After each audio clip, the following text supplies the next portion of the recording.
મારા નિધન પછી કોઈપણ સભા મુલતવી રાખવી નહીં તેવું પુષ્પા વાઘેલાએ કહ્યું।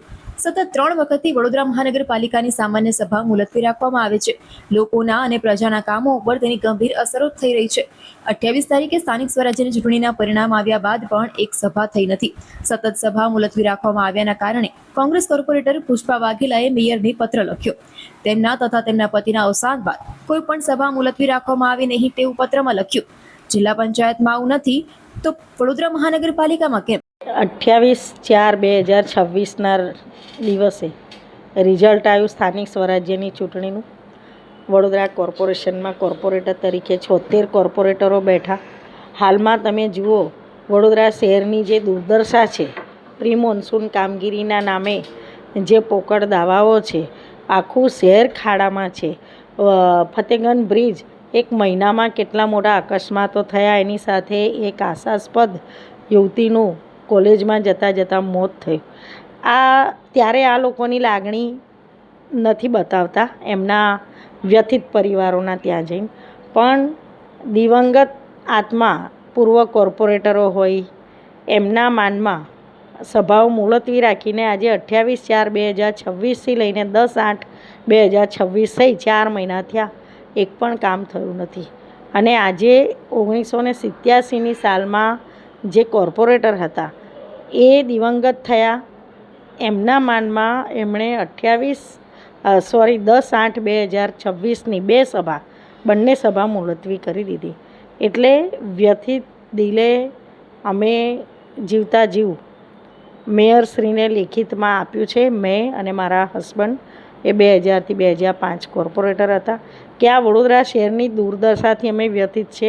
આ વડોદરા શહેરનો વિકાસ અમે ઝંખીએ છીએ।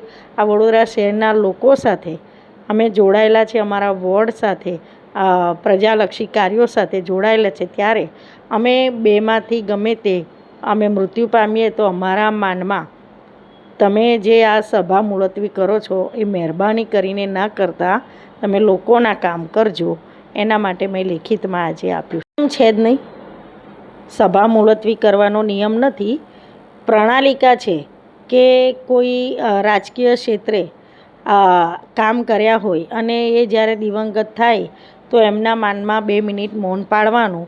બાજુમાં જિલ્લા પંચાયતની સભા ચાલે છે, એ ઠરાવ કરે છે અને વંચાણે લઈને શોકદર્શક ઠરાવ વંચાણે લઈને મૌન પાડીને એમની સભાઓ ચાલે છે।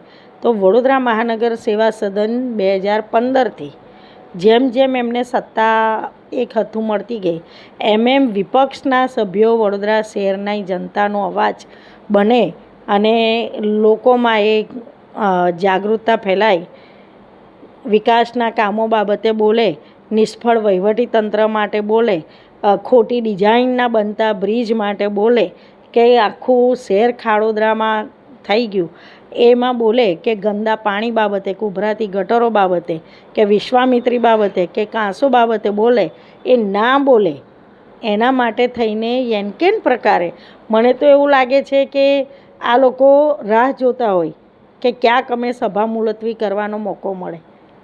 અને એટલે જ આજે અમે વ્યથિત દિલે કીધું છે કે ભાઈ તમે આ રીતે કરો છો એ તમે સીધું જે પ્રજાએ તમારી પર વિશ્વાસ મૂકીને તમને સત્તાના સુકાન સોંપ્યા છે એ પ્રજા સાથે તમે વિશ્વાસઘાત